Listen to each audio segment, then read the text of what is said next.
Up you go. Up you go. Up you go, buddy. You coming?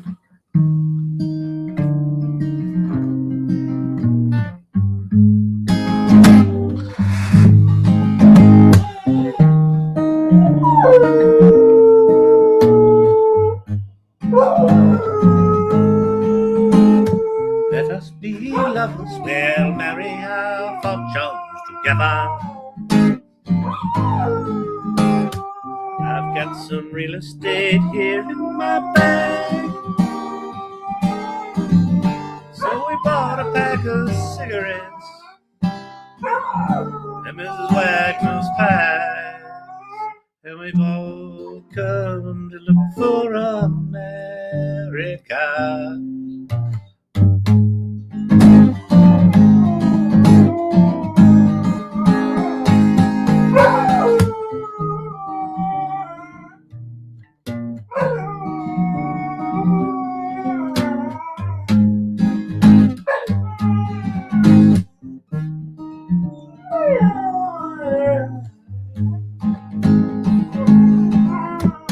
Kathy, I said as we boarded the Greyhound in Pittsburgh, I've got some, wait, Michigan seems like a dream to me now.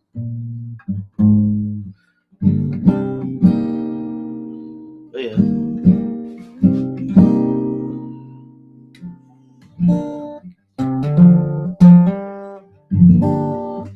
If you get here early, sometimes you get to enjoy the excitement of me not remembering how to play a song. Dr. J gets to see it. A Serious Eater gets to see it. Who else? Steve-O logs in from Australia to watch me forget how to play a song. Listen, some people go to Led Zeppelin concerts. Well, used to. Some people go to Tenacious D concerts. Well, this channel is probably more like Tenacious D. My brain's not working good. My skin is feeling like I'm about to get sick, and I don't get sick that often, so I don't like it.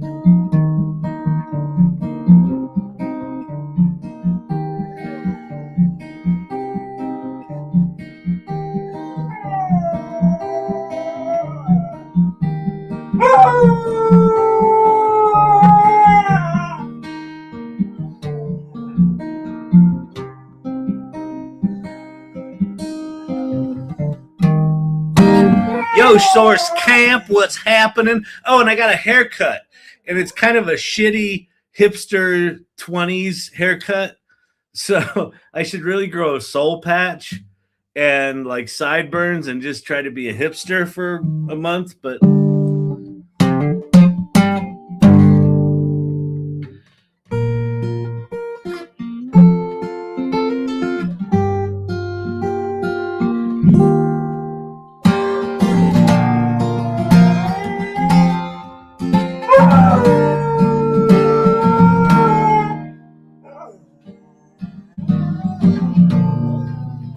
in this lonely town, wonder when things are gonna change.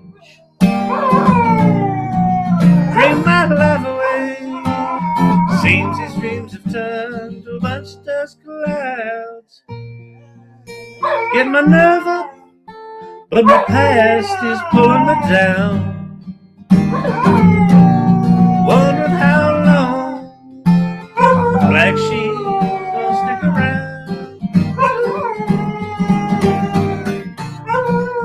Somebody told me once before, he said, you can never go home again. Won't you leave? Said the things to steer me away, yeah, from the truth of who I am and what I believe. So I thanked him for his 2 cents with a handshake and some sympathy, yeah. I packed up my blue jeans and I headed for this big prize of my freedom. Bye-bye, black sheep, to the black sheep of the family, yeah, yeah. Bye. bye-bye. Oh, that means so very much to me, yeah. Bye-bye. To my friends and my family. Bye-bye. I'm gonna set my soul.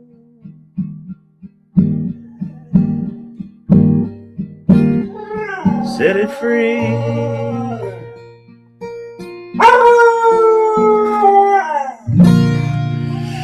Oh, there's a whole second part of that song. It's too high for me to sing. I just don't do it. I just don't do it, people. I'm not gonna do it. I'm not gonna do it. I'm not gonna. Hang on. I gotta adjust my sunlight, my sunset sunlight coming into the office. All right, let's flip the cameras. Let's flip the cameras, do the black blah. Someone got a haircut. I know I got a haircut. I got a haircut. Oh, look, he's trying to look like a hipster. What does he think? He's 20 years old? Oh, what's that line? That line in a westerly direction. This car is my train. I've been driving, I've been wondering what it is I'm running from again. Feel like an 80-year-old man holding on to 29. There you go. Feel like an 80-year-old man holding on to 29. This is that 29 haircut. Oh, yeah. Mimi likes it. Mimi likes the sunset and the haircut. Very nice.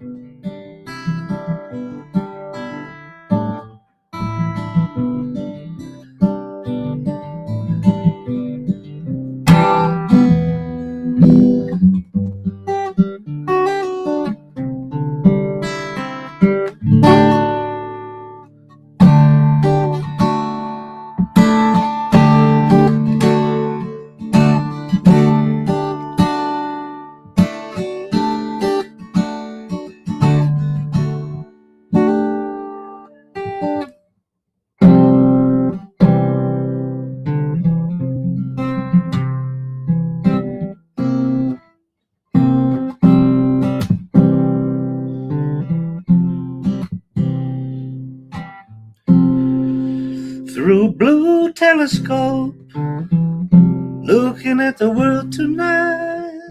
Through blue telescope, wish I might not see what I see.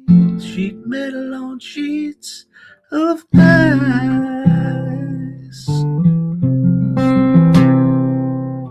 What's that?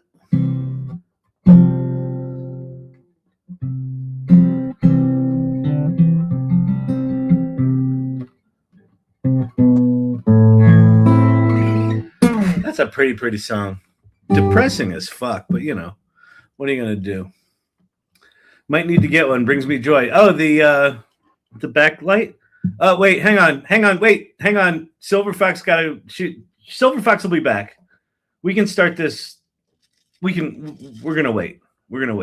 That's the kind of executive decisions I like to make around here. I'm in the driver's seat. I'm driving. We're going. Silver Fox taking a break. We're gonna pause. We'll play another fragment of a song you've heard 37 times, or never if you've never been here before.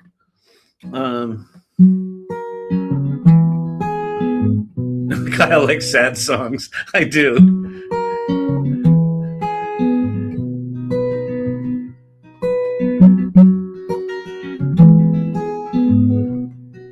You know, it's funny when I hear happy songs and like driving songs and like dance songs. I'm like, yeah, that's cool. I should learn some of those.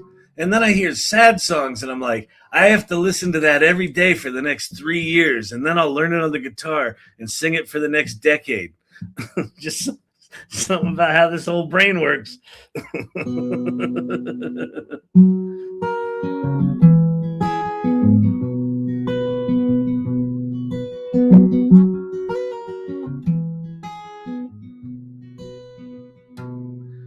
10,000 words swarm round my head, 10 million more in books written beneath my bed. I wrote or read them all when searching in the swamps. Still can't find how to hold my hands. I know you need me in the next room over. I'm stuck in here, I'm paralyzed. 4 months I got myself in rut, so much time spinning mirrors framed in yellow walls. Almost at it. Ain't it like most people? I'm no different. Like to talk on things we don't know about. Well, ain't it like most people? I'm no different. Like to talk on things we don't know about. I'm definitely getting sick. The vocal cords are randomly closing. I think that was a full step off. That note was not even fucking close. You need to get your son this guitar. This is a great guitar. This is a Guild. This I think I've told this story on here. This guitar, it's a Guild D32AB. Bought in 1987. Why do I remember that year? Because that was the year I graduated from Penn State, and I got hired as the jester for the Pennsylvania Shakespeare Festival in State College, Pennsylvania. And they paid me $1,100 in cash. And I bought a $400 mountain bike and a $700 guitar. Because I'm good. But I still have the fucking guitar. I snapped the bike in half in New York City. Guild D32AB. Yeah, that's it. I have never in my life, I have never found a guitar that sounds as good as this guitar. There's something about the...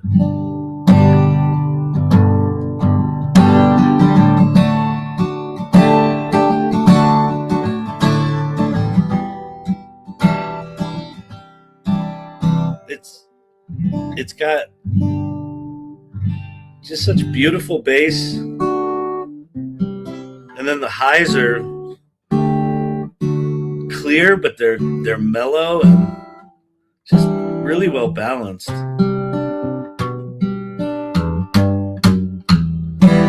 I need to get it set up. I've got all of my frets have string lines in them, and the action's too low, and I've like banged it. Like the whole bottom of it is just, this is all like screen doors, like walking out of screen doors, and the screen door goes whack. Oh man.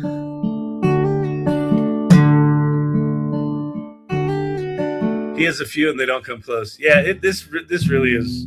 This guitar is something. And then my Seagull that I have doesn't sound great acoustically, but I have an acoustic amp, and when I plug that thing into an acoustic amp, it sounds like otherworldly, but this one's just...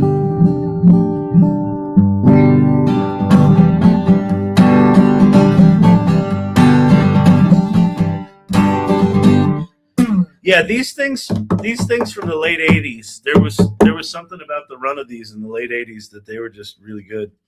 I've had guitar people tell me that. I mean, this is a better guitar, frankly, than I deserve. I've also got a cracked headstock that needs repaired. This thing probably needs $1,500 to $2,000 in repairs and updates and refinements. But in the meantime, Champy can sing to it.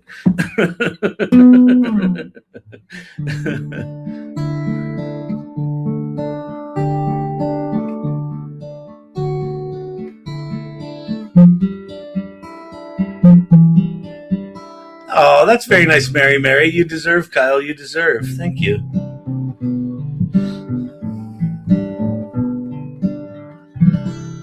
You know, it's funny working on this daily practice. So if you're new here, I'm Kyle Shannon. This is the AI Learning Lab. Sometimes we talk about AI stuff here. Sometimes we talk about philosophy. Sometimes music. Occasionally AI. and what's going on. But for the past 3 months, I've been leading with Liz Miller-Gershfeld the AI Salon Mastermind practice, the practice lab, where we're working with members of the mastermind to start daily practices. And it's not easy. It's not easy, but actually, it is easy. Come to think of it, you can just do it. You can just choose to write shit down. You can just choose to be intentional. That said, when you start doing that, things come up. You start to notice things. So I've had a lot of breakthroughs, and breakthroughs to me always sound like, oh, it's awesome, you had a breakthrough. But in the word breakthrough is the word break. And there is a companion word for breakthrough, which is breakdown. So a lot of breakthroughs come with like, well, fuck, how am I supposed to be? Or I'll have awareness, like I had awareness, I don't know, 6 weeks or so ago, that I build things and then I get in the back seat and I let other people drive them, and then I resent that the other people aren't driving them like I would drive them. It's like, that's absolute fucking insanity. So you have that awareness and you're like, aha, I've got it. I got it figured. I got this life thing figured out. I just need to get in the driver's seat. And then you realize you haven't been in the driver's seat in 60 fucking years. And like when you're in it, it's like obvious. You're like, oh, this is good. This is good.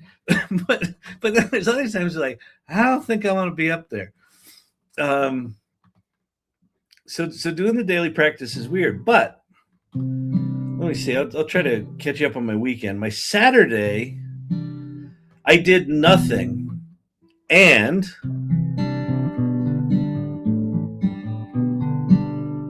I just bullied myself. So like, so there's choosing to do nothing. There's like intentional take a break, right?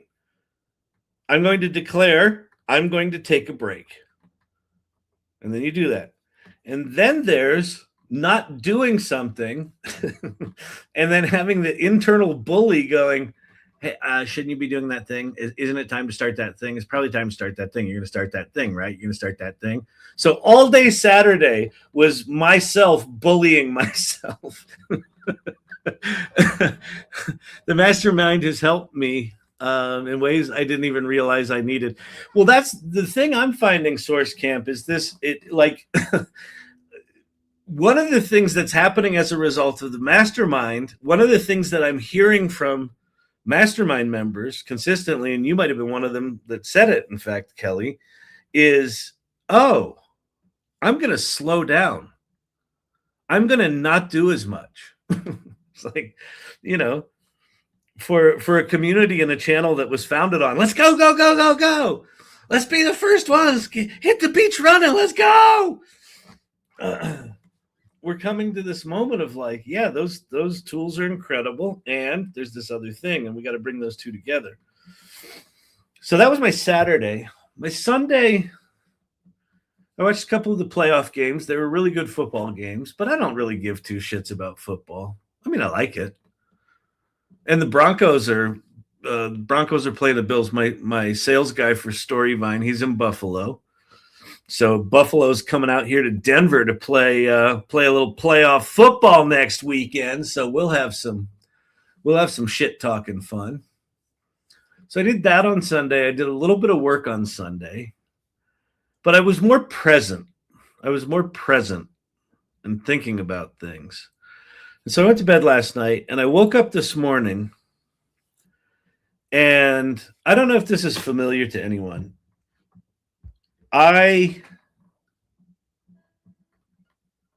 So when I first started this channel, remember when we were all trying to figure this shit out, and like every night it was like, holy shit, it can do that. Wait, can it do this? Can it do that? And we're all like just fucking struggling to try to get our heads around what's even possible. And I remember for like the first year of this channel, TikTok pin, On that note, slowing, I just became a lovable ambassador. Had meeting this AM. Now it's go. That's awesome, Corey. Both Brandon and I are lovable ambassadors, and I think Vicky is as well. So you're amongst good company there. And in fact, I think I'm going to do some lovable vibe coding tonight. Anyway, I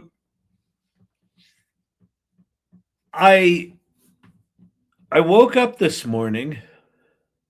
Oh, so in the early days of the AI stuff, like we were trying to figure it out, and like I was constantly like 24/7 in problem solving mode. And so I'd go to bed at night thinking about, wait a minute, how can I prompt that thing to get that thing with the thing with the thing? And I would wake up in the morning like, okay, I got it. I can, if I do that, I can do that. And like I remember I had a couple of nights where I woke up at like 4 a.m. like bing, with some idea that I just had to go flip open my laptop and go build something with AI. And then that's gone away. And I go through these cycles in my life where I'm super engaged with something intellectually, and then I go through phases where I'm not super engaged intellectually. And when I'm not super engaged intellectually, and intellectually might not even be the right word, engaged is the right word. When I go through phases where I'm not engaged, I don't dream much, and I wake up like a fucking zombie. Like I wake up and I'm just like, all right, I guess I'll go do this now. It's fucking awful. And so like the last 2 years for me have been kind of this zombie 2 years. Like I will occasionally do stuff, but this morning I woke up and I'm still thinking about this people-centric project management tool. And like I woke up with all this clarity about you've got to do it. You shouldn't do it in Notion. You should do it in that other tool that you're doing, the tool I vibe coded in Lovable. And like one of the things I've been avoiding is going back to projects I made in Lovable and actually like risking fucking them up, you know, by going back and trying to turn them into something new. And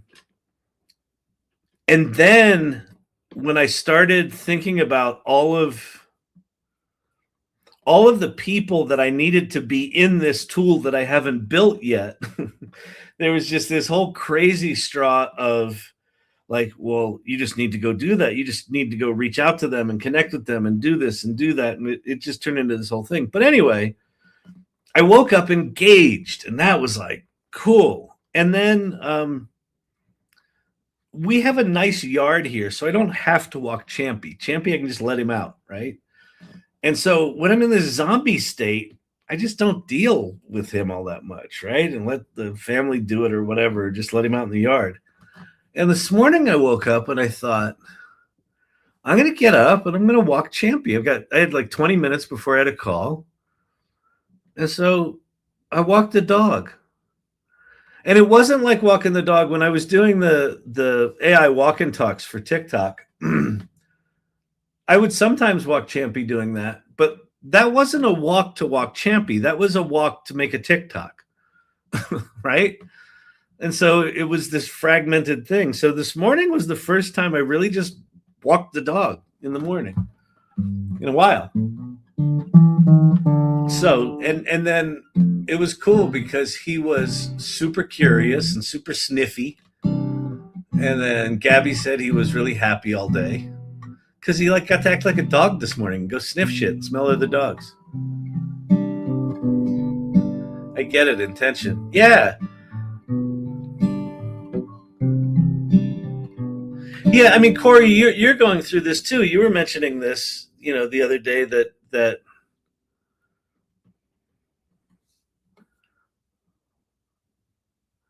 you can be in the habit of doing creative work and not be intentional.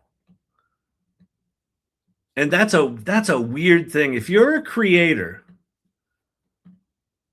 and you're creating as a zombie, and I'm not saying you are, Corey, I'm saying I do. It's a very different thing to create with intention, to be present to the idea. To not just have any fucking idea and just go run down rabbit holes, but to go, huh, what do I actually want? Which then forces you to go, who am I? Which then forces you to go, oh, fuck.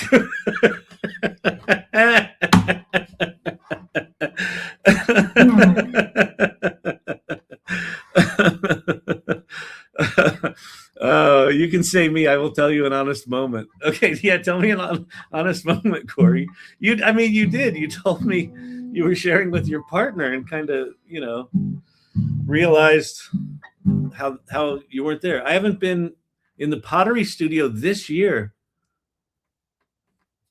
because I'm not intentional and can't do it and can't do it.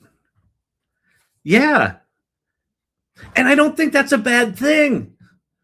Like, I'm sure the productive, habitual part of you is like, Corey, get your ass in the studio. You got pots to make. Do you realize that there's coffee cups? There is coffee being undrunk because you're not in that studio, right? That voice, I'm sure, is loud and present. But that's a completely different voice to, what do I choose to do? And if you don't choose to go into the studio, that's okay. It's actually okay. Zombies rule. They do. I mean, listen, I am a high-functioning zombie. I'll tell you that. Like, I do have the skill of spinning shit up and getting people excited about stuff. And I can be in full-on zombie state and move mountains. But holy shit, what I'm going to do, what I'm doing as an intentional creative being is going to be, it's going to be transformative for me and for everyone around me. It's just a different thing. It's just, you're tapping into, I call it the 1%, but it's the 1% I keep back from the world. This is mine. This is mine. This little 1% here, this little precious nugget, is my little precious nugget. You can't have it. You can have all that. That precious little nugget's where all the fucking power is.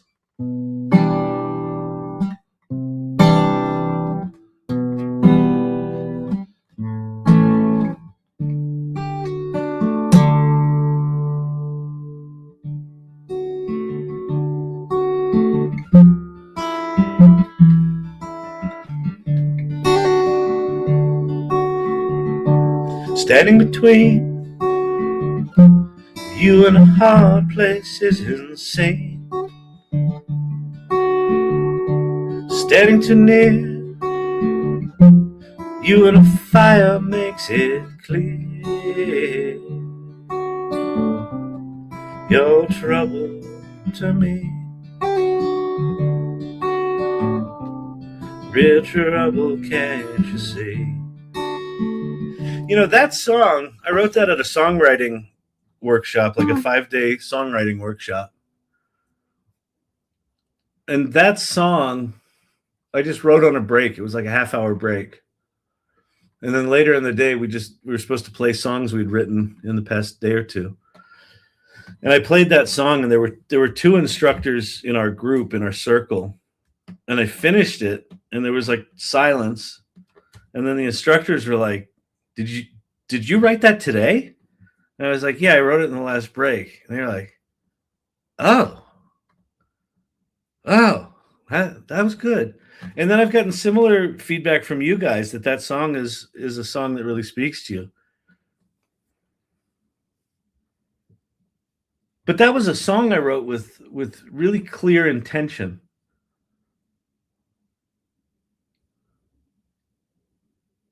And I'll tell you, the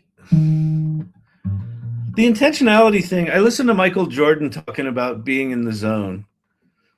And it's like, the zone is the zone, whether you're an athlete or an artist or a business person or, cooking shit in the kitchen or being in the pottery studio.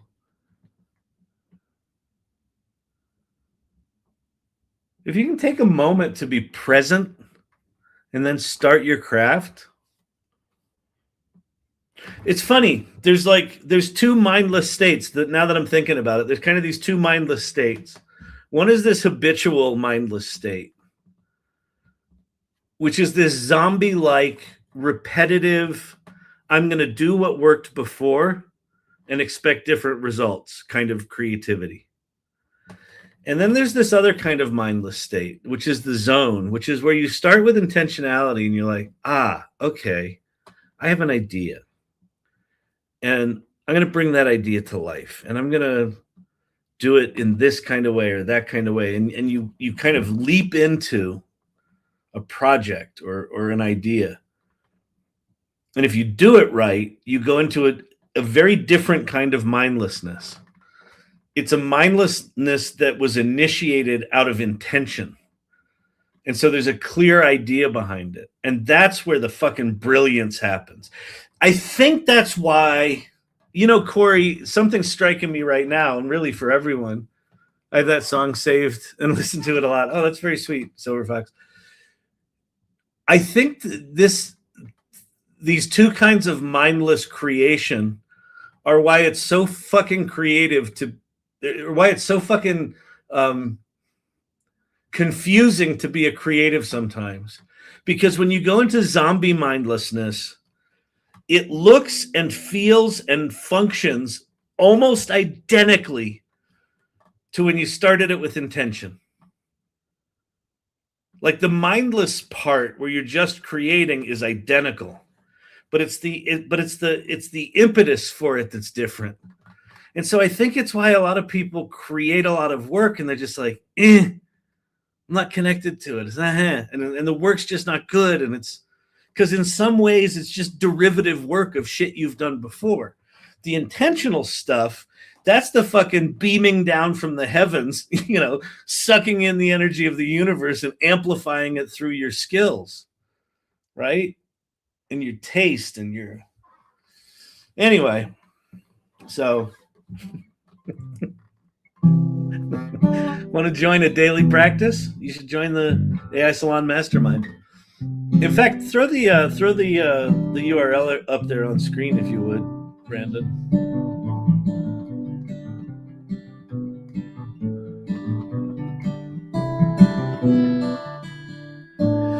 Yeah, community.thesalon.ai. Go there. If you're not a member of the AI Salon, go there and join us and introduce yourself and say hi. One of the things that we're going to start working on, I talked with Andy about this morning. I was talking with Brandon a little bit about something similar, is a lot of the work that I feel is really important right now is this stuff that's not about tools. It's this stuff about really owning who we are as human beings, and using AI to amplify that. But there's another piece of this, which is if you're just getting started, there is a need to learn the tools. And so one of the things that we're going to do is we're going to start putting together trainings for, if you're just getting started, just go watch these. These will get you off the starting line. Anyway, so that's good. So if you're in the AI Salon and you're not part of the mastermind, join the fucking mastermind. I'm telling you, come to these meetings. Start a daily practice. It will change some things. And it won't be easy. And it'll suck. And it'll be incredible. And you will probably cry. And then you will probably be elated and think you have it all figured out.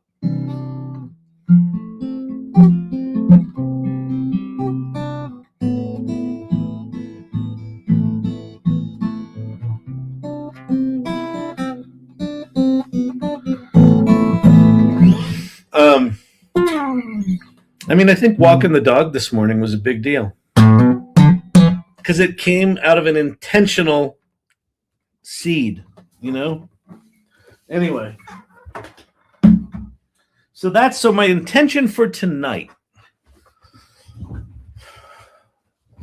Oh, I'll show you a cool thing that came out of some intentional thinking.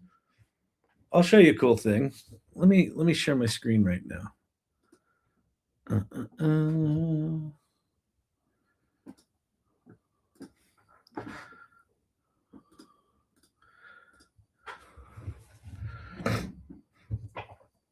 So here's a bunch of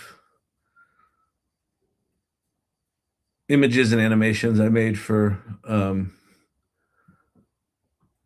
Sydney, my musical. And then we had, let's see. Is this Grok? Let me see. Let me go in here. Oh, sorry about that. Grok is, I asked for a 70s jeans model, and it gave me more than I asked for. Hang on. Let me see if I can find a medical breakthrough.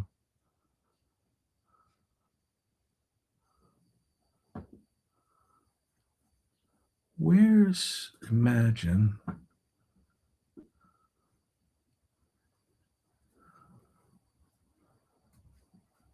Hang on a sec. Let me, black bar. Yeah, hang on a sec. I'm going to turn that off for a second. Let me go find, I don't want to show a bunch of TNA, but I do want to show some images. Where or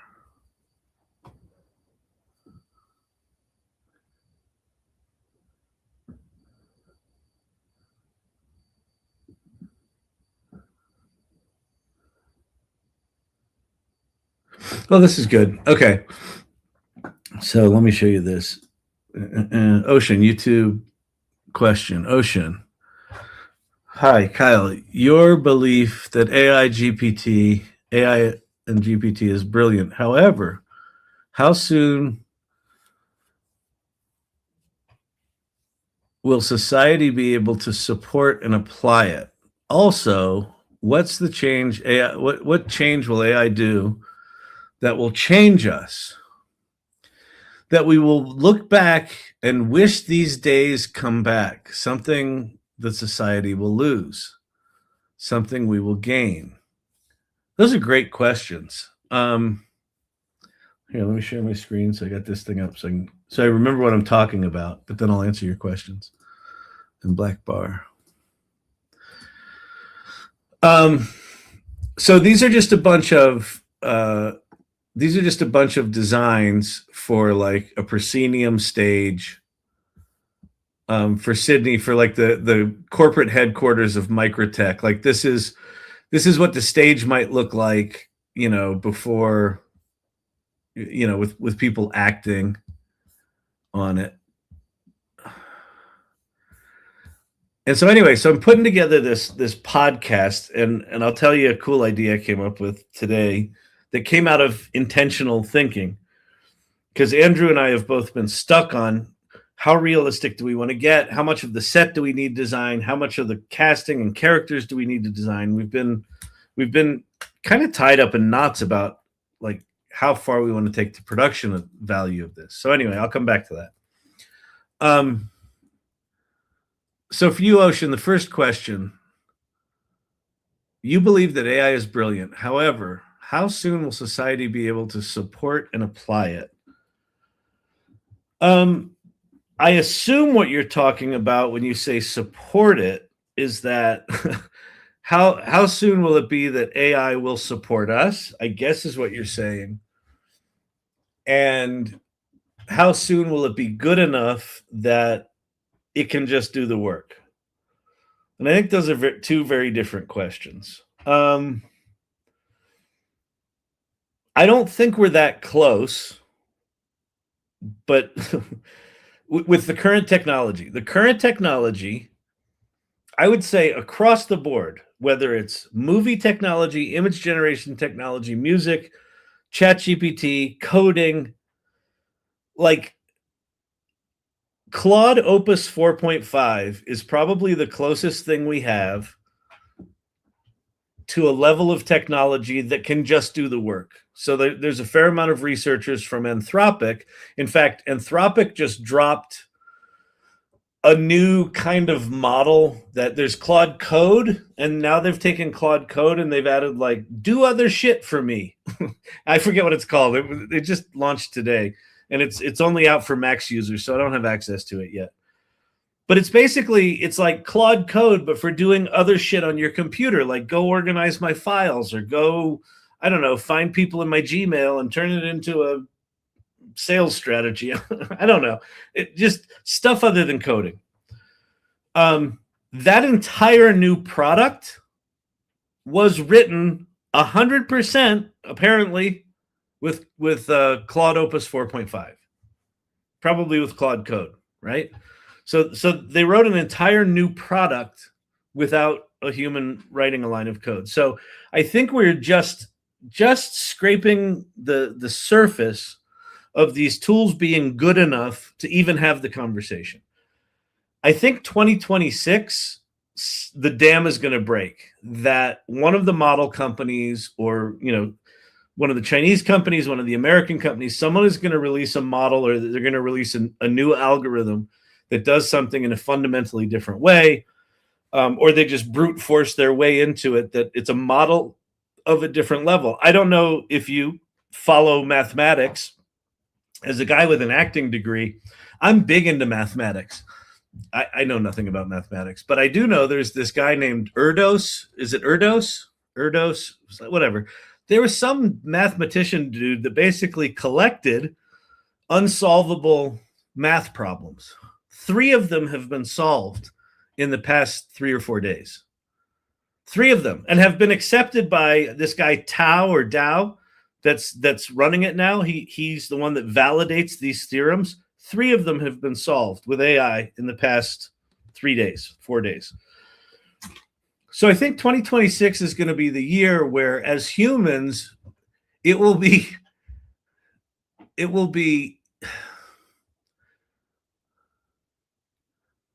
if you're paying attention at all, you won't be able to live in the fantasy that we're going to be necessary to do those kind of tasks. And by those kind of tasks, I mean any knowledge work.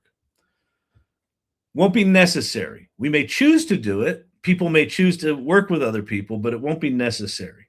I don't think we've ever faced that before. Although when the steam engine came out, farmers faced that with physical labor, but we've never faced that with knowledge work. So I think we see that. I then think you end up in probably a 3-year shit show. So I think we're about to enter just a bizarre, weird, a lot of people being displaced, feeling like they're valueless, feeling like they're hopeless. You know who else isn't necessary? Siri. That's pretty good. I've definitely seen a shift in public interest. That's interesting, Kelly. I called a plumber last week, and the person who took my call turned out to be a speaking AI chatbot. Yeah, like what's going to happen this year is it's just going to be like all of a sudden you're getting better customer service. All of a sudden, something that really required a human to be in the loop, the human doesn't need to be in the loop now. And it's not just that companies are going to fire those people. I think companies are going to be slow to this. I think companies are going to be like, oh, but we still need Sally. She's great on the phone, right? But what's going to happen is startups are going to just come in and eat their lunch, or, you know, offer them a service for $50 a month. You can have, you know, unlimited customer support that's better than anything you've got. So there's just going to be a lot of shakeup.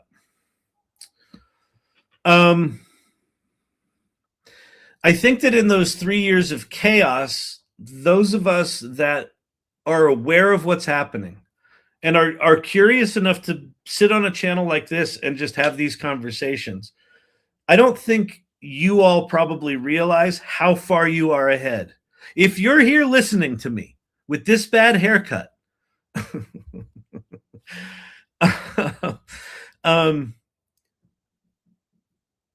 you're far ahead because you're curious and you're trying to figure this stuff out, and you're willing to go, well, let me think about how would I deal with that? I think there's going to be a lot of opportunity for people that have a clue about AI. And I don't think you need much of a clue. Like this was like the early days of the World Wide Web. It's like, if you could spell HTML, you could knock down $140,000 a year job straight out of college. I don't think that's I don't think the out of college thing here is going to be the thing where people get hired. I think it's going to be older people, but whatever. But AI literate people are going to be in demand for the next 3 years. So I think if you're AI literate, you probably have a better shot in the next 3 years of being somewhat insulated from the chaos, but not entirely. And if you're in a sector where your whole sector gets decimated, gets automated out, you're going to have to learn to pivot. So I think there's going to be a lot of people forced into entrepreneurship. I think there's going to be a lot of people forced into career change. I think there's going to be a lot of people forced into, well, fuck it, maybe I'll start an Etsy channel, or maybe I'll do this thing, or maybe I'll do this thing I've always wanted to do. Some of it will be positive. All right, so the second half of your question. Joint statement. Apple and Google have entered into a multi-year collaboration. Apple, basically, we don't know how to do this. Google, can you help us? Apple Foundation models will be based on Google Gemini. Good. Google Gemini is good. Apple can put a pretty front end on it. Everyone's happy. Fine. Great. Awesome. About fucking time. Like, why did that not happen 2 years ago? Why did it not happen 3 years ago? Why did Apple, that had more cash than fucking anyone, start their own frontier model company? Anyway, that's a whole separate thing. Okay, back to Ocean. Also, what's the change AI will do that will change us? Okay, so this one's really interesting. And I don't fucking know, but I have ideas. That we will look back and wish these days come back. I don't think we will. I listen, Ocean, a lot of your questions live in this really interesting place where you're like, Kyle, I get that you're an optimist and all, but isn't this all shitty? Aren't we going to want to go back? I don't think we're going to want to go back. But we happen to be, I personally feel like this is a privilege. We happen to be the generation that actually understands what life was like before AI and what life's going to be like after AI. We're the transition generation. And that probably goes from like Gen Z to, whoever's paying attention in Gen X or boomers, right? That's a remarkably rare thing to experience. You know those things where people are like, you're just lucky to be alive. Like if that little sperm and with your generations, they had to survive 100,000 for you to even be here. I kind of feel like being alive while AI is we're in the what is it, the Cambrian soup? The evolutionary soup right now of AI. We're in it. And we get to actually watch it be born. And this year, I think we're going to see that it's going to start to do stuff that it's clear that it is beyond us. And it's not necessarily a bad thing. Could be a bad thing, but it could also be that thing that, Elon Musk said within 3 years,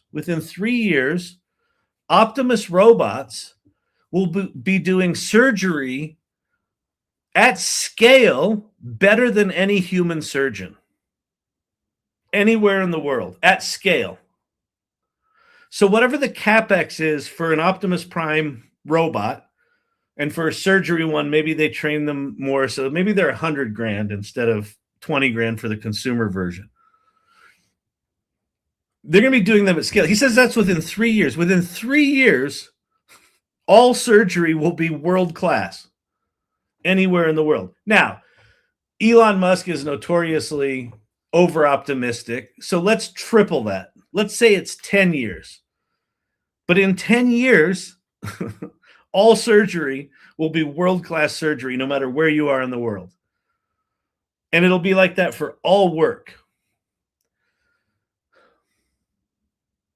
I think that a lot of the work that we do today, if you think about what it takes for that surgeon to be in the surgical office, how many jobs exist around that surgeon's ability to save a life? How many jobs are just dealing with the complexity of the medical system that we've created? navigating insurance and navigating, hospitals and scheduling and ordering. And like, we live in this incredibly Byzantine, complicated world. And there's probably, for every surgeon saving a life, there's probably, I don't know, 150 human beings doing all sorts of complex work.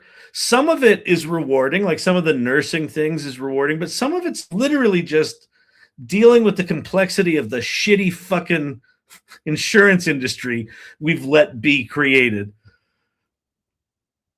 Like, is anyone that's an actuary gonna actually miss the work of like trying to find ways to screw people out of their getting paid to have their surgery? No, I don't think so. So I think there's going to be some jobs where we look back on them and we're like, whew.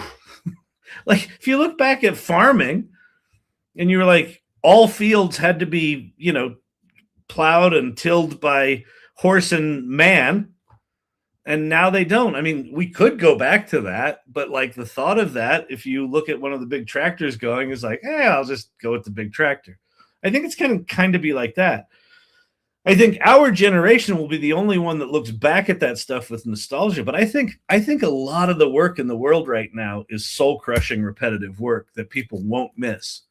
So for me, where I go is we might be entering a world where what the AI actually does is free us to allow us to do the shit we've always wanted to do. TikTok pin, then YouTube comment. TikTok pin, producer Brandon, the robot surgeon is not in network for my insurance. Exactly.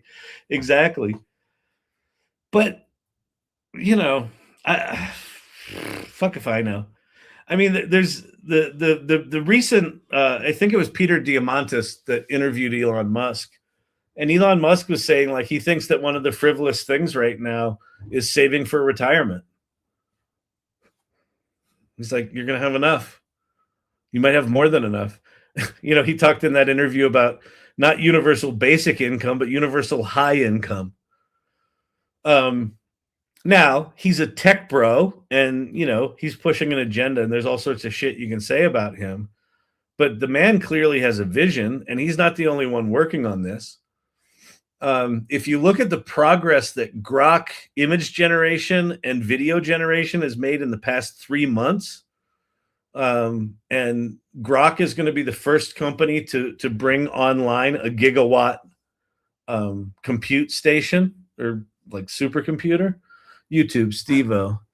How long did it take after cars showed up before they went mainstream? 20 to 30 years. I think androids will follow the same path. Oh,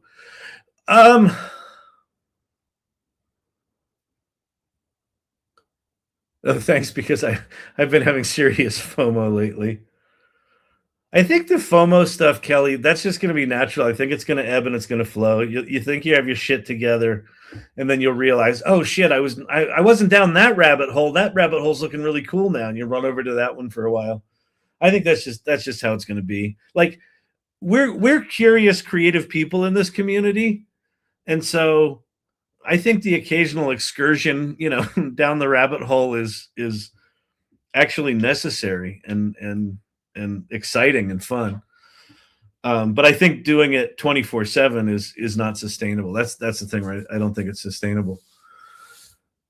How long after cars showed up? I know with steam engines, like 80% of the farm jobs got displaced when the steam engine came out. That was 40 to 50 years. I would imagine cars are 20 to 30.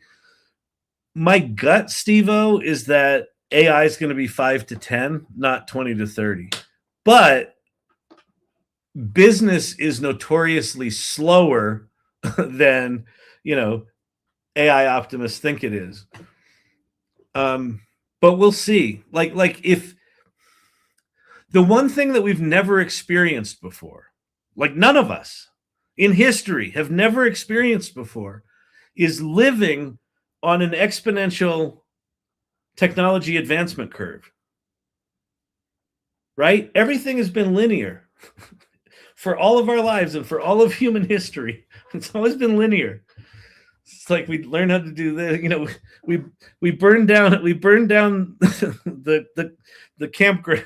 campground where we all live. oh shit, we got to move over here. And then after a couple of months, we figure out, oh, we can control the fire, and it can actually just be a good thing, right? And then it's these sort of incremental steps. And we're at a thing right now where I think 2026 is the year where we go to more than 45 degrees, right? If 45 degrees is linear, I think, once you get into the 50, 60, 70, 80 degrees, and technology, the AI technology starts improving itself and things start really accelerating. Like the fact that 3 unsolvable math problems were solved in the last 3 days with ChatGPT 5.2 Pro means that human beings have their hands on technology right now that's commercially available that is simply of a different caliber than anything that came before it. And if that's going to be accelerating, I don't know, man. I don't know. TikTok pin. Oh, Cam Catkin got access to ChatGPT Health. Very cool. Let us know how it is. That's really cool. Silver Fox, you're old when people ask you these questions. Yeah, I mean, listen, we've got, I don't know. I feel luckier than, this is all a fucking game. Here's one of my insights. I was talking with Andy about this today. This is one of my insights. Andy said, our mutual friend Townsend said, it's all a game. Isn't this fun? It's all a game. COVID taught me that as a global society, we just made shit up. And I don't mean about COVID. I mean, as a global society, we decided at some point you go to an office and you work from 9 to 5 and you do that 5 days a week. And then you TGIF Friday, you get drunk on Friday and you're hungover on Saturday and you watch football on Sunday. And then you come to back work on Monday. And we all just lived in that, like that was reality. And then COVID happened. And then whatever it was, March 19th or 23rd or whatever it was, just globally, everyone went, yeah, don't go to work anymore. And we didn't for like a year. And it was just like, oh shit, we just made all that up. That wasn't necessary. Now, was it awful? Do some people want to go back to work? Yeah, some people want to go back to work because there's things about that were good. It's going to be just like that with AI. But there's a lot of people like, I don't want to fucking go to the office. I like this, whatever we got going on here. I can fuck around a little bit. If the kid throws up on me, I can, I got an excuse to kill an hour or two, then I'll come back and do some work. We flattened it out behind us because it seems like it took so long in comparison to the new growth rate. Yeah, exponentialing. Yeah, exactly. Commuting is so necessary. Yeah, I agree. Listen, I think all of the introverts in my company Storyvine, they were fucking ecstatic when COVID happened. I was devastated. And that's just the way it is. Like sometimes shit just changes. That's where, like, I feel like COVID was a practice run. Like I really do. I really feel like COVID was like okay, as a global community, we can choose to just change the rules. On a given day, we can just go, fuck it, new rules, here you go. We have witnessed it. We have experienced it. So at some point, AI is going to do something that will be the equivalent of a COVID kind of thing, right? The tools get so good that companies just stop hiring people and unemployment rates double digit quickly. And if unemployment rates double digit quickly, that will be the equivalent of, that will be the employment equivalent, the economic equivalent of COVID, the health equivalent. And they will do something. Will it be the right thing? Fuck no. Will it be full of corruption and nonsense? Yes. But will it change something? Absolutely. And then over the next 20 or 30 or 50 years, we'll figure it out. So that's how I see it going. On deck, lovable. Yeah. So what rules should we decide to change next? So Cam Kacken, this is where I'm a little cynical about all this stuff. I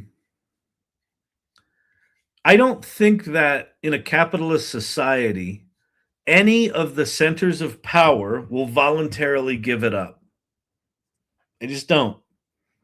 And I think that they will hold on to that power as long as possible. And I think they will drain as much profit out of the system as possible, like we've experienced over the past. I mean, honest to God, the fucking inflation since COVID is just, it's fucking ridiculous. I was thinking about this yesterday. I'm in a 7-Eleven and I'm looking at candy bars, and the candy bars are like fucking $3.50. And I'm like, wait, what? Like, weren't they just like $1.25 not that long ago? Like, did we really just tripled the price of shit? Yeah. And is all of that because cost of goods is triple? No. It's because there's a machine that was created that lets us have these crises, lets the companies jack up the prices, increase their profit, and then go, well, that's the new price. Yeah. Candy bars are $3.50 now. A trip to McDonald's with a family of 4 is now $60 or $70. Why? Because they can. Right? So I don't think that changes. The only thing I think changes that is if shit starts to break. Right? If unemployment goes up so quickly that there's actual unrest, that won't be good. If centers of power start getting threatened by smaller, more nimble companies, they will resist that. Look at what's happening in the music industry. Suno and Udio, these two little, smart ass music generation tools, they got sued and then sucked up by Warner Music and Universal Music within what, 2 years, 3 years? Now, are Warner and Universal going to innovate? No, they're probably going to do everything they can to kill those technologies. And then they're probably going to realize they can't kill them. So they're going to do everything they can to own them. And then some open source shit's going to come along and they're not going to be able to do that. And it's, so we're going to see all of those battles I think this is the next 20 years is just centers of power struggling to maintain power. And then it keeps slipping out of their hands. So, but we'll see. I don't fucking know, man. I don't know. I'm not an economist. I'm just like, I've been on the planet long enough to watch some of this shit. Okay, let me go show you something here. All right. Okay, I'm sharing my screen. Okay. So let me go. So Andrew and I, we're going back and forth on Black Bar. Thank you. Andrew and I, so Andrew, if you don't know, is my writing partner on Sydney, my musical. And we're putting together this podcast, which is like a song preview. We took a Notebook LM podcast of our musical, and we sort of scripted it how we wanted those two to talk. And we edited together a thing that's got them talking with music cut in.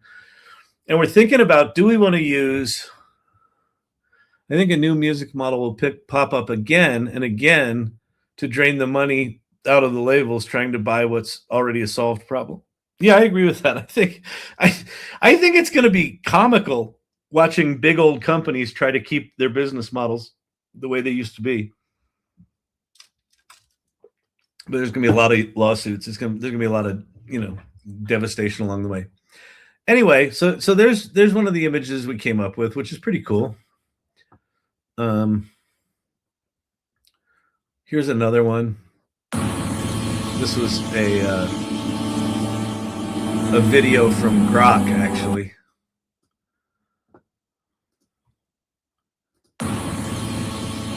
So that's the end of Act 1 where Sydney manifests on stage. That's her showing up on stage moment. So that's pretty cool, right? And then we've got one here that the scale of the desk down here in the lower left is a little better. This is where Kellen, the reporter, sits. This is where Sydney's going to live in the upper right. You know, here's an image that is actually similar to the poster, but this is like what it might look like on stage, where you've got the reporter standing here and sort of imagining this chatbot being this, you know, larger than life humanoid thing. So we're doing all this stuff. And then I went to Midjourney and I started playing around with style references. Oh, this was the other thing. Like I've been starting to see on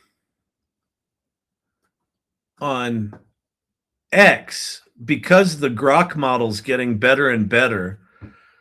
Like Elon Musk has been posting a lot of these kind of ethereal women. This one kind of looks like a sculpture. It's kind of got this glowing shit in it. X just hijacked your... Oh, the black bar. Okay, hang on a sec. Thank you.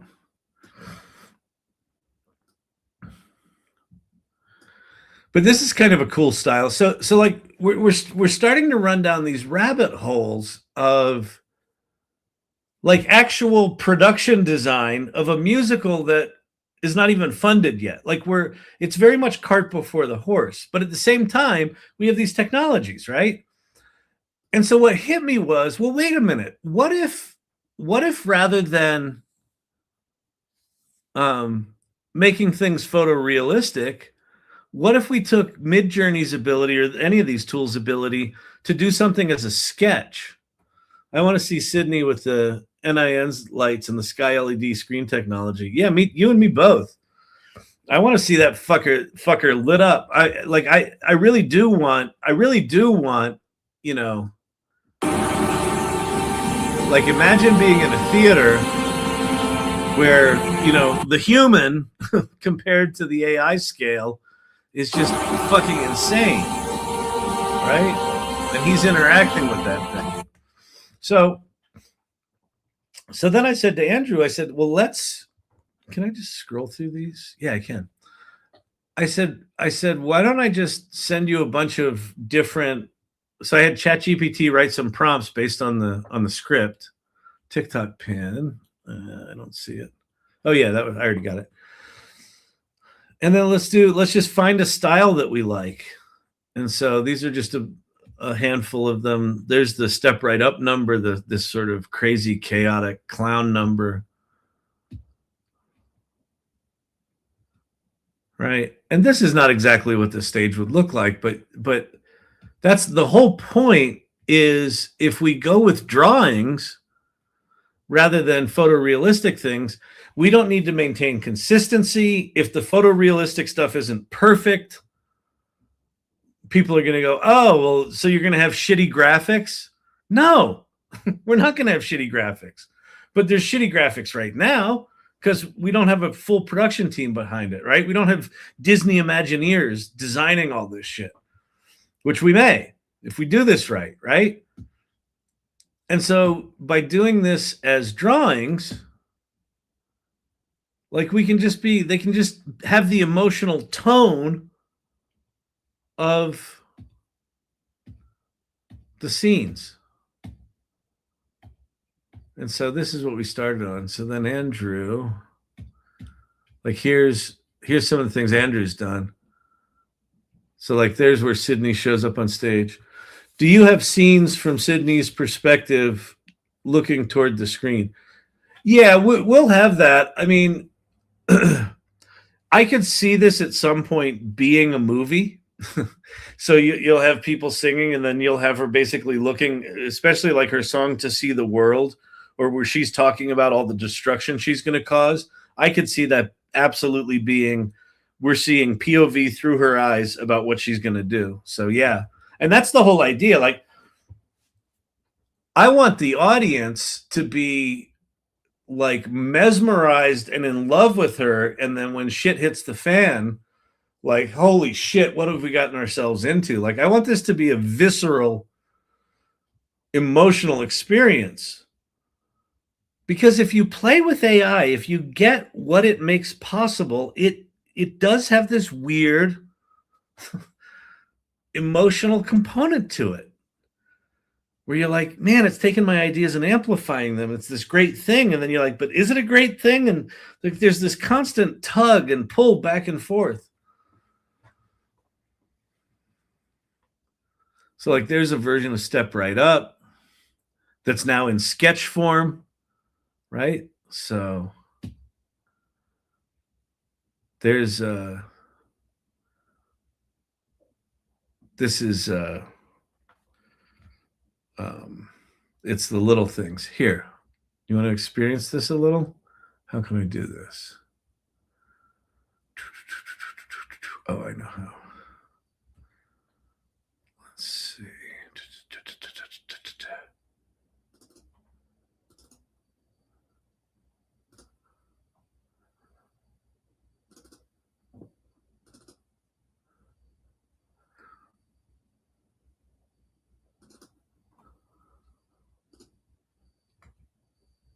Oh shit, I did the wrong thing. That's okay.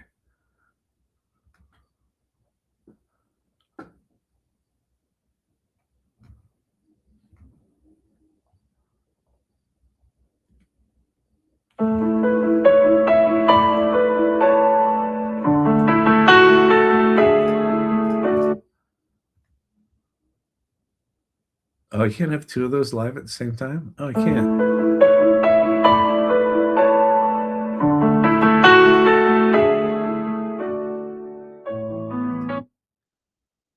Hold.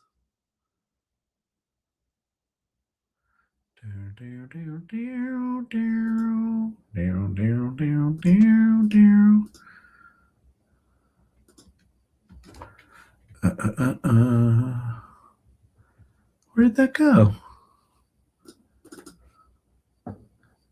Open with preview. Now we can do it. All right. Here we go.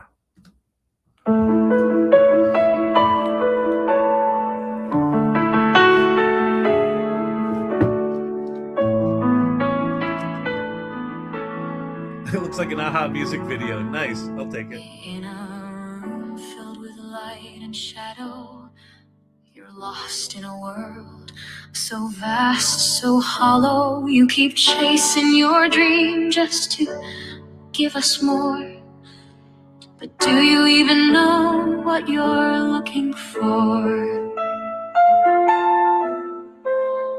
So many years together through... Right, so, you know, so when the thing plays, we'll have like a representative hero image, but it'll be this sketch, and then we'll have the poster in between. So anyway, so that happened. So that was a good result of like being intentionally connected and like, you know, thinking about the dilemma that we were facing. Like, how far do we take this art? And it's like, what if we went backwards? What if we went to conceptual? I don't know. I think that's kind of fun. All right. How are we doing time-wise? I'm going to do a little bit of vibe coding here.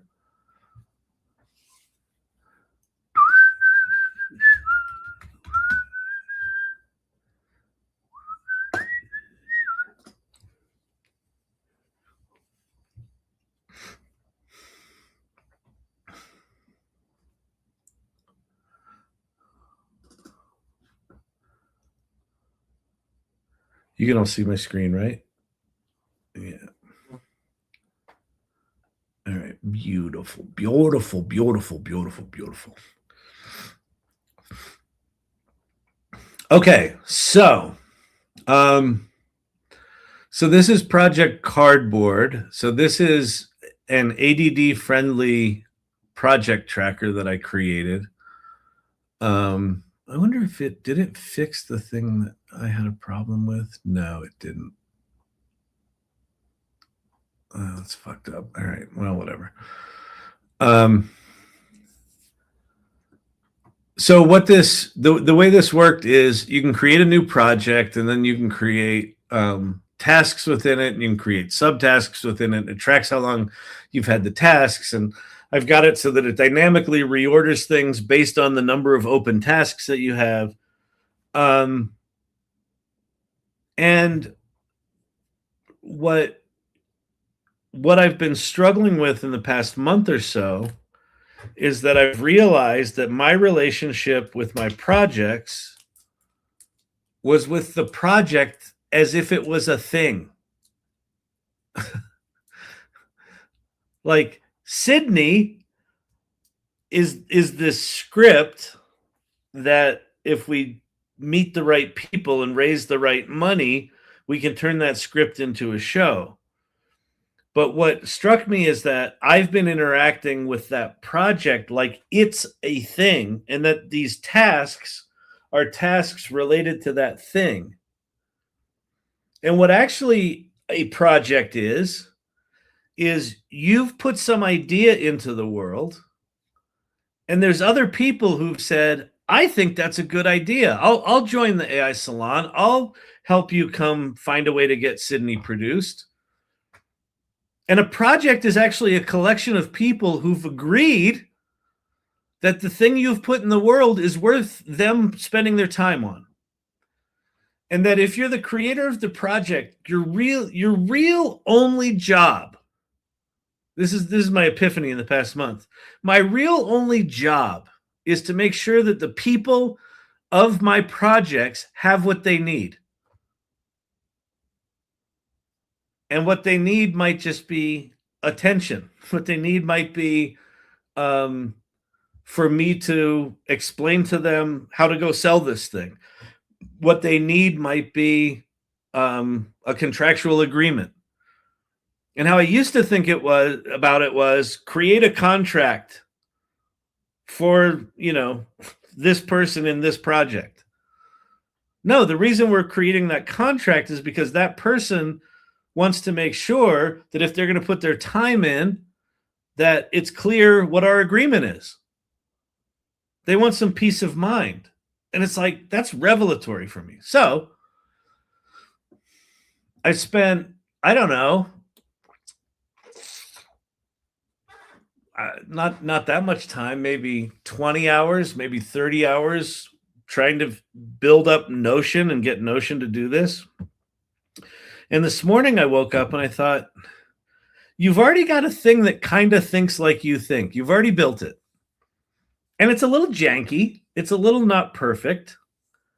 But like, couldn't you just turn this into, like, I can sort, like, here's all my creative projects. Like there's Sydney.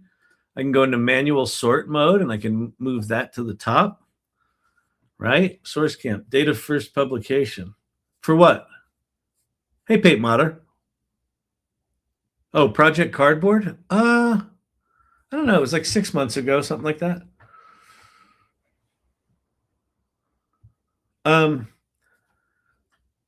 So, I can filter, I can look at all of them. And so what I thought was, well, what I learned in Notion is that I need to create a people database. So I thought, well, let me create a people database. So here's a people database. And then here's groups of people. So I've got the irregulars in here. Notice I have the irregulars in here. The AI Learning Lab writer dies. And so the irregulars can now be like a part of these projects, right? So where did I do like AI readiness project? I think here. So now what I can do is I can take any project and I can flip it. And behind it here are the people that are a part of that project. Here are the key people. Here are the support people. Here are future people. Here are past people. Here are dream people.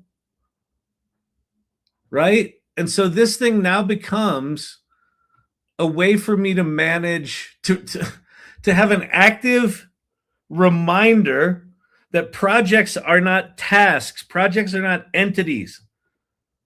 Projects are people who have agreed that your idea is worth them spending their time on, and you need to take care of them. So that's what I've been working on today, and a little bit here and there. And I got it to the point that I've got a people database in there. I can now flip cards and have people with different labels. Each of those people can have emails, addresses, social media things. And at some point I can probably connect this with Gmail So I can say, hey, I need to email that person, or I need to take an email came in from that person that I can probably add to this database somehow. So anyway, that's what that is. I have no sense of time when it comes to AI. It's like dog years. Totally agree with that. Pate Motter, what's the good word? Kyle, do you have the date when you first built this? I can probably find that. I wonder if it's all the way at the top. January 12th at 8:57 a.m. Oh no, that was today.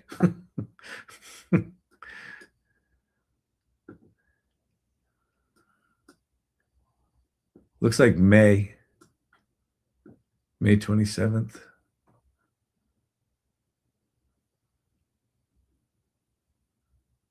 I love the concept of Project Cardboard. This was so it was May 27th of last year is when I created this. And then January of this year is when I added the people component. So like in here, so here's AI Festivus. I can add a person. So there's Ann Murphy, so I can add her as a key. And then I can add a new contact, and I'll put in Brandon Tid. Do him as a key as well. Done. Oh, and then I could have said assign right there, but I can now go do it. Add an assign. All right, so now he's in there. So now my key people on AI Festivus, the key people show up on the card itself, and then I can flip it and see who all the other people are. I think that's pretty fucking bitchin'. Can we have an AI that can scan your body and see what needs attention and then develop micro AI aid? I assume micro AI, treatments. Yes, as a matter of fact,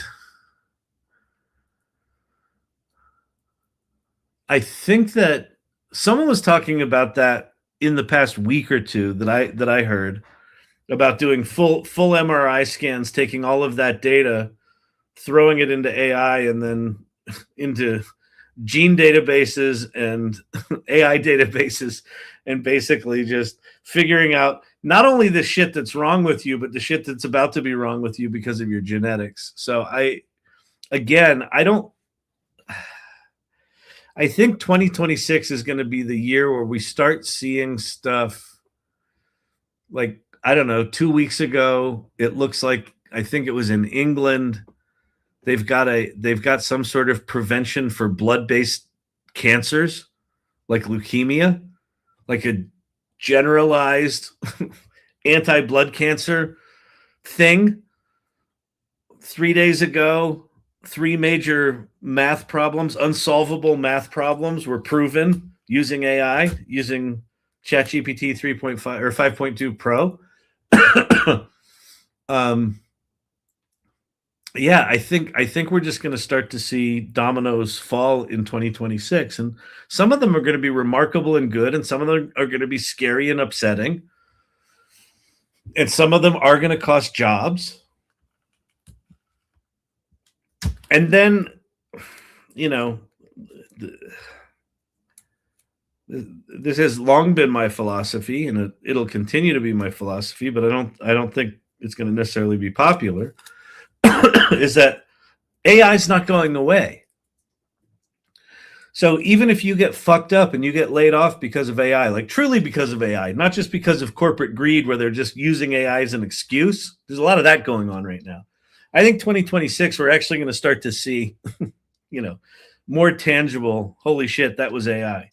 And I think there's going to be a lot of people that are just pissed off and the victim of it.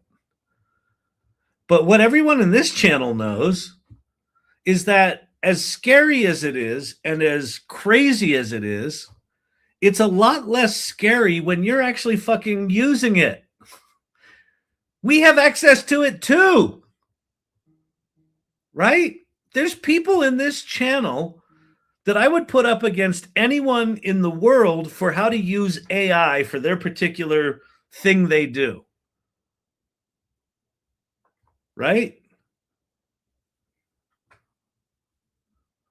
I think we're going to be okay. And okay is a weird word, but I think there's going to be a demand for people that are curious, people that are adventurous, people that are entrepreneurial, people that have figured this AI stuff out to some degree. One of the reasons in the AI salon, we went away from the term AI literacy and we shifted to the term AI readiness. Because you can't be literate at something that is changing every 3 weeks. And AI is not going to stop evolving for the next, I don't know, fucking 10 years. So you can't be literate. You like, by definition, cannot be literate. But what you can be is ready. And what ready looks like is I'm curious. I'm a problem solver. I'm adaptive. I'm entrepreneurial. I'm creative. I'm intentional. I've got a daily practice where I can accept that the world is chaos around me, and I'm going to sit in this pocket of intentionality, and I'm going to come up with what I believe is the right thing to do, and I'm going to come up with the kind of difference I want to make in the world, and I'm going to use AI to amplify that for me and my people. I think that's fucking beautiful. I don't think a lot of people are going to do that. So I think there's going to be a lot of resistance. There's going to be a lot of anger. There's going to be a lot of bad news stories. TikTok pin, then question. Definitely. Just knowing that I can navigate it makes the world of difference. Yeah. Just knowing, like, I don't know. I can't imagine. Imagine being in the world, and for the past 3 years, you're just like, I'm pissed off at AI. Huh. And you've watched your friends go from being pissed off at AI to being curious about it to now they're doing really remarkable things. And you're still on the sidelines like, harumph! I don't like AI. It's the world's greatest plagiarism machine. Like all the tropes that people still say. It uses too much water. It uses too much electricity. It's thieving. Those people are only hurting themselves. They're not learning what it's like to like prompt something and have it fail miserably and then prompt 2 or 3 other tools and then have them sort of work and then all of a sudden have a breakthrough of like, wait a minute, what if I prompted in a completely different way? What if I had the AI write the prompt instead of me? Oh my God, that worked. Like that sense of discovery over years is a competitive moat for individuals. I use Hex Strike AI. It's good for cybersecurity. Very cool. I think cybersecurity is another one where this didn't get a lot of play, but about 4 months ago, Google demonstrated this technology where they took a quantum computer and they created an algorithm that allowed the quantum computer to do traditional computing tasks. The challenge with quantum computers up to this point is that they do a very different kind of math than the math you do for inference. And correct me if I'm wrong if you're still here, Pate, but Google created this thing. I don't know if it's an emulator or what it is, but it allowed quantum computing power to do shit that you can run AI on. When that shit comes online, cybersecurity is about to get fucked. Eat them on TikTok. Why are we all so far behind? AI can do so much, but not that much is being implemented. Couple of reasons, Edom. Good question. Businesses are notoriously slow is part of it. IT departments. So there was a very similar thing that happened in the early days of the World Wide Web, where the IT department said, well, if it's technology, the IT department's got to own it. And so a lot of the initial web projects were run out of IT. But the web is not just an IT thing. It's across the whole company. You can do marketing on it and you can do customer service on it. My company, agency.com, we won the Coca-Cola business in 1996, I think. We were hired on the spot in Coca-Cola headquarters in Atlanta. This is a fucking trip, because we showed them screenshots of their website, Coke.com and Coca-Cola.com, the world's largest brand, and their website was built by the IT group, and it was light yellow pages with mountains of text and blue hyperlinks to annual reports. And we walked in there with really cool design slides with polar bears on them. And we said, where are the polar bears? And we had screenshots of their website. And they stopped the fucking meeting. They're like, we need 15 minutes. Don't go anywhere. We're like, okay. I'm like, fuck. They all walked. There were like 8 of them, 10 of them. They all just fucking left the room. We're just looking around like, did we do something wrong? Like, are we about to, like, are they calling the cops on us? They walked back in 15 minutes later and they said, when can you start? They'd never looked at their website. That's what's happening with AI right now. CEOs are like, I got to do that AI thing. Go do that AI thing. Or even worse, they're like, well, we've had AI for 30 years. We know what AI is. Just go make more of that. Spend money on that. What they're failing to grasp, because they're delegating it to the wrong people, is that generative AI marks a fundamental shift. The G in GPT, the generative part of GPT, computers have never behaved like they're behaving with ChatGPT. They've never generated. They've only ever processed. So the only way we have historically known how to use computers is you take an existing process you have and you use a computer and a computer program that was written to do this to make this process more efficient, right? We used to have Rolodexes on our desk, and then Salesforce came out and we took the information from the Rolodexes and we put it into Salesforce, and that was a process improvement.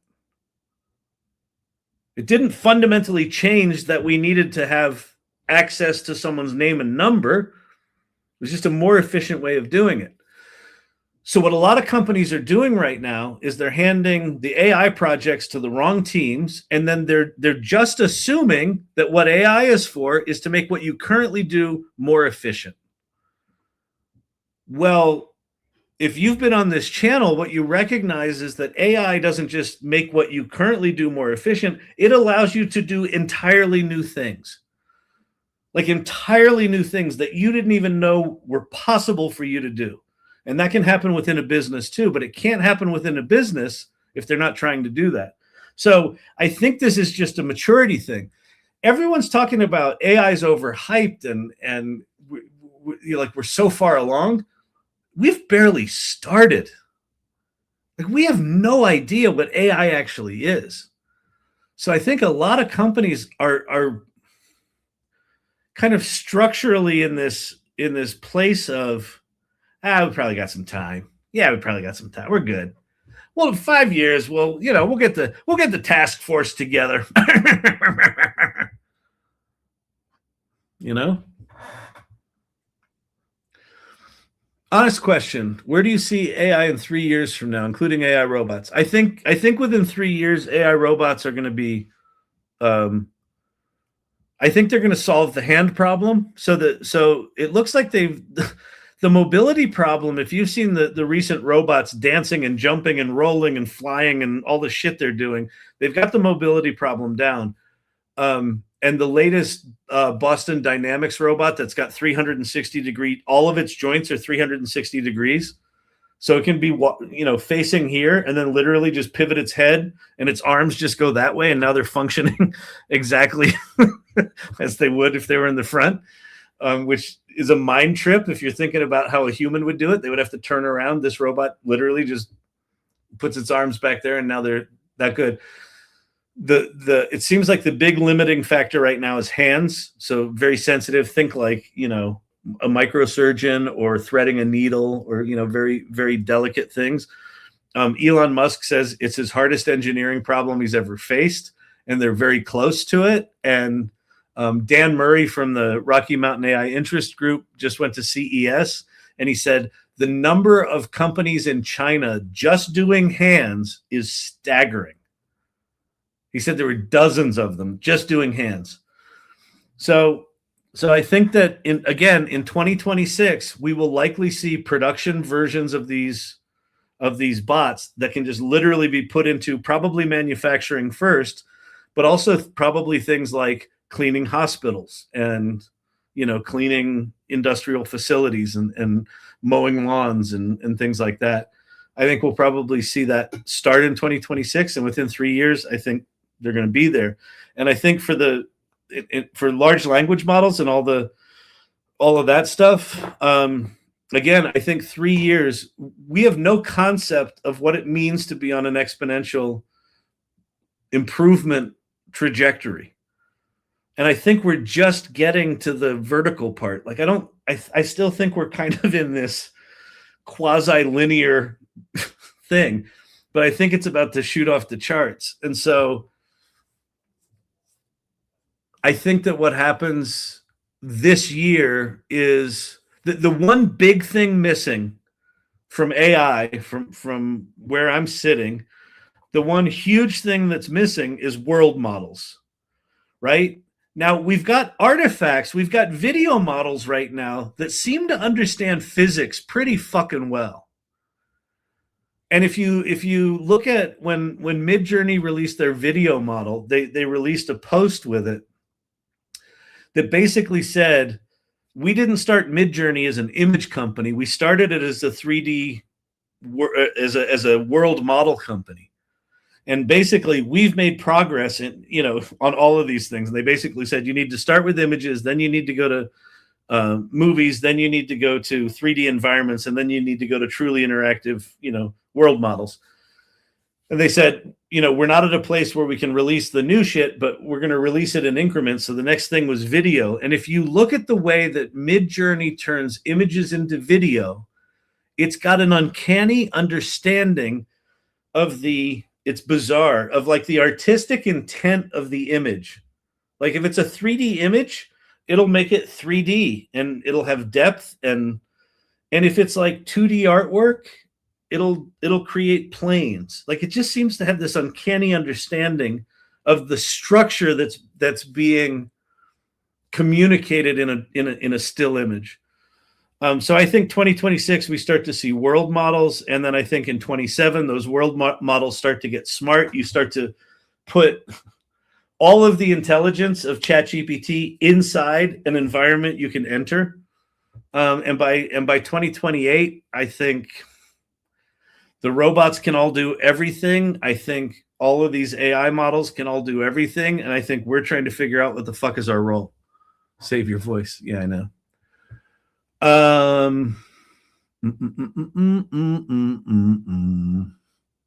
IT said you can't work remotely before the pandemic. Look what happened. Exactly. What the pandemic taught us is that we can just fucking change the rules. And what AI is going to force us to do is change the rules. Just is. It's not good or bad. It's just progress. Like you could certainly argue that progress is horrible and science is horrible. But it wasn't that long ago. It was like 200 years ago that on average we were living to be like 35. Right? It's better now. Like, is it perfect? No. Is it a shit show and we have a shitty fucking healthcare system and we've got corrupt, insane politics? Yes. But like, do you want to be back like foraging for food and living to 35 and being taken out by dysentery? I don't think so. The rules need changing. Yeah, exactly, Cam. The rules need changing. And there's also rules, Cam, that you experience personally with accessibility. that one of the things I realize about AI is that there are all sorts of accessibility challenges. And if you've got, a disability, then you're acutely aware of that. But even things just like having a brain that processes things different than someone else, AI is going to be able to augment that. And like that likely would not have been a challenge that would have been solved historically, because we're going to solve the big things. We're going to solve whatever, paralysis and infectious disease and this and that. And the fact that your brain's a little weirder than someone else's, we're not actually going to solve that. Well, now with AI, maybe we are going to solve that. And maybe that accessibility allows that person's brain to come up with an idea that gets put into society that makes things better. Right? So, is it going to be weird? Yes. Is it going to be all good? No. Is it going to be all bad? No. Like life, right? Life's a shitstorm. Life's a shitstorm. Just, we do the best we can. So along comes AI. It's going to make it more of a shitstorm for a while. We are lucky enough. I'll say this till the day I die. We are lucky enough to be the generation that gets to experience what life was like before this and what life's going to be like after it. And I think the next 3 years, we actually get to experience what it's going to be like moving forward. I think everything to this point has been kind of glimpses, into the Alice in Wonderland world. I think 26, 27, and 28, Neverland is it Neverland? Is that Alice in Wonderland's world? It's going to be here in our hands. It's going to be amazing. Anyway, all right. Accessibility for different learning styles. All sorts of shit. Yeah, exactly. The shit be falling hard. I'm so often made wrong because I have too many ideas about a thing. AI doesn't stop me, but supports me. Yeah.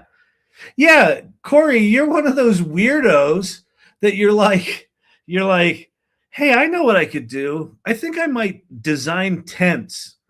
And people are like, but you're a potter. You can't design tents. That requires engineering. And you're like, no, I think I'm going to design tents. And they're like, but you're not allowed. Can I still get a coffee cup? Oh, yeah, here's that. I'll be in the other workshop designing my tents, 3D printing my connectors, because I think I have an idea for a better way to make a tent. Like, I could see you absolutely doing that, Corey. And people are just like, they look at you like a fucking weirdo because that breaks the rules. They've got you defined in their head as a potter and a chef and a singer, and that's it. That's all you can do. No more for you.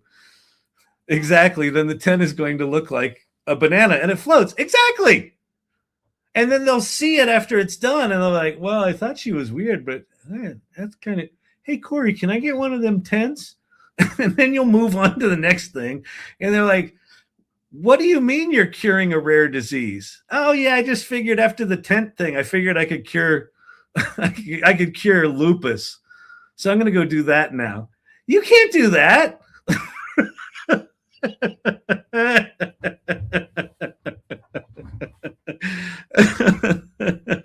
Yes, tents. Tents are so yesterday. Exactly. Like, once you've done the floating banana tent, do you really need to do more? I don't think you do. I think it's time to go cure lupus. Anyway, all right. This was not a Meltdown Monday, but this was definitely there were some really good questions asked. And this year is going to be a fucking trip, man. So if you are not finding ways to center yourself and really understand who you are, what you want, what your values are, the difference you want to make, I think it's going to be rough. And if you can do that, I think it's going to be quite powerful for you. And to Corey's point, people are going to call you weird because you're going to be like, you go in and you check with yourself and you go, you know what I really want to do? And then you're just going to fucking say something out of left field. And everyone's going to be like, but that's not who you are. You're a commodities trader. You can't do something creative. Oh, yeah, no. I'm going to go do something creative now. The world's going to get weird. It's going to get good. I'm telling you, if you're one of the people being the weirdos, this is time for weirdos. Reckoning for assholes, time for weirdos right now. MGG, as a disabled person, definitely ever since I got my hands on AI tools, it's turned around a lot for me. And first, awesome, NGG. Thanks for sharing that. And I think it just gets, I just think that keeps accelerating. It was funny. I saw a TikTok video from a woman at CES, and she tried on an exoskeleton, and it was relatively small. It was just like some straps on her knees and like these motors on her hips. And she goes, "Oh, I'm just going to walk." And she was walking, and she goes, "Oh, I could jog around CES like this." And as an able-bodied person, she was like, "Oh, this is kind of cool." And then she saw someone who struggled with mobility try this thing on. And they went from like barely being able to get out of their chair to like walking like unassisted at a natural gait. And she realized, oh, this is like there's a very different leveling up for different kinds of people, right? And so the thing that, and again, we experience this in the salon a lot, that the thing that seems kind of obvious to one other person is really revelatory to someone else. I think there's going to be all sorts of that stuff where someone discovers something and they kind of share it and they're like, "Ah, this is kind of cool." And then they put it in the world and the world goes, "Holy shit, we can do that now?" So I think that's about where we're entering. All right.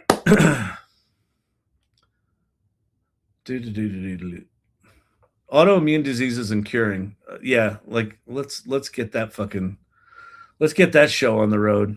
My boys and wife are waiting for that. Okay, I'm out of here. What day's today? It's Monday, right? Tomorrow's just a normal Tuesday. Next week, I'm going to be in Washington, D.C. The AI Salon's doing a fly-in. So Daisy Thomas and I are going to be hosting a bunch of startups coming to D.C., and we're going to be on Capitol Hill, and we're going to be spending time at the White House and things like that, just educating people on AI. So next week might be a little funky time-wise. I'll do what I can. I'll probably do some lives, while I'm on Capitol Hill. Great show. Sincerely, Reg. Thank you. So just know that that's coming. All right. And yeah, that's pretty exciting. I'm excited to go there and teach some politicians I don't know what I'm going to teach them other than understand that AI isn't just something you need to protect us from.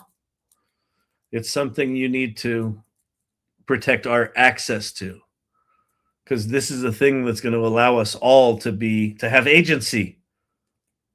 In a world where the machines do all the tasks, what do? Well, we can use these machines to do whatever the fuck we want to do, but we need access to them.